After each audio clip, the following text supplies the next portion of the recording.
200 foot-pounds of torque. Don't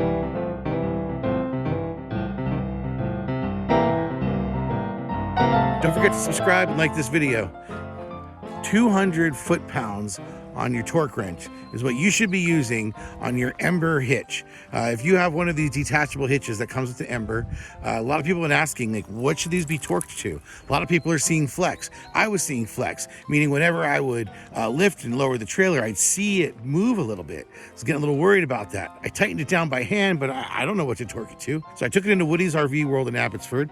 They always take care of me. And under warranty checkup, they pretty much removed all the bolts, put it back together, and they said torque it to 200 pounds. When I picked it up from Woody's, I used the front jack to lower onto the truck, to lift up the truck and really move it up and down, and I didn't see one bit of budge in my hitch. So that tells me that you can tighten it to the point where there is no flex.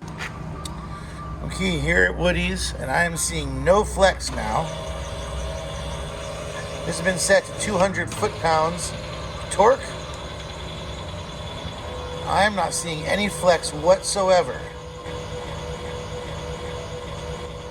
So I'm going to go ahead and mark those bolts. I'm going to keep an eye on it with my torque wrench, make sure it stays at 200, and we're going to see how this goes. But the answer is 200 foot-pounds of torque. I know other people were asking. I'm saying it's official because I got it in writing on my Woody's work order. You can see it right here. I'm taking it as official word.